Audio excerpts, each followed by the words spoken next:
नजर में रहते हो मगर तुम नजर नहीं आते। नजर में रहते हो मगर तुम नजर नहीं आते। ये दिल बुलाए शाम तुम्हें पर तुम नहीं आते।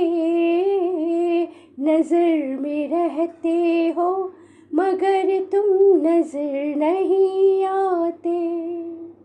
श्री भगवान कहते हैं, जो पुरुष प्रकृति के गुणों के प्रति अनासक्त है और जो दिव्य ज्ञान में पूर्णतया स्थित है, उसके सारे कर्म ब्रह्म में लीन हो जाते हैं। पूर्ण रूपेण कृष्ण भावना भावित होने पर मनुष्य समस्त द्वंद्वों से मुक्त हो जाता है और इस तरह भौतिक गुणों के कल्मश से भी मुक्त हो जाता है। वह इसलिए मुक्त हो जाता है क्योंकि वह कृष्ण के साथ अपने संबंध की स्वाभाविक स्थिति को जानता है। फलस्वरूप उसका चित्त कृष्ण भावनामृत से विचलित नहीं होता। अतः वह जो कुछ भी करता है वह आदि विष्णु कृष्ण के लिए होता है। अतः उसका सारा कर्म यज्ञ रूप होता है, क्योंकि यज्ञ का उद्देश्य परम पुरुष विष्णु अर्थात कृष्ण को प्रसन्न करना है। ऐसे यज्ञमय कर्म का फल निश्चय ही ब्रह्म में विलीन हो जाता है और मनुष्य को कोई भौतिक फल नहीं भोगना पड़ता।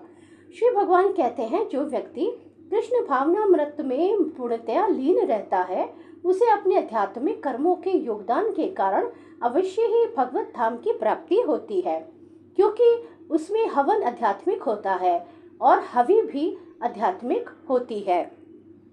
भौतिक कल्मश से ग्रस्त बद्ध जीव को भौतिक वातावरण में ही कार्य करना पड़ता है, किंतु फिर भी उसे ऐसे वातावरण से निकलना ही होगा। जिस विधि से वह ऐसे वातावरण से बाहर निकल सकता है वह कृष्ण भावनामृत है।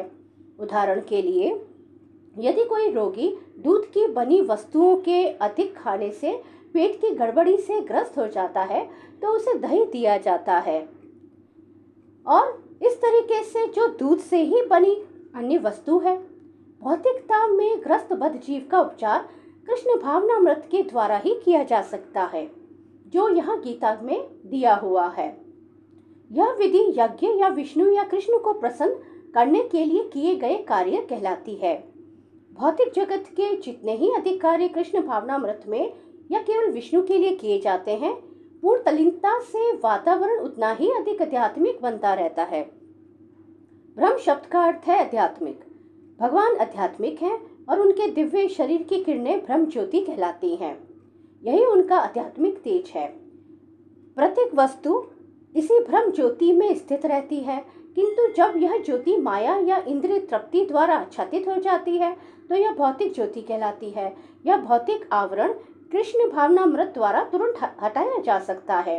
अतः कृष्ण भावनामृत के लिए अर्पित हवि, ग्रहणकर्ता, हवन होता तथा फल, ये सब मिलकर ब्रह्म या परम सत्य हैं।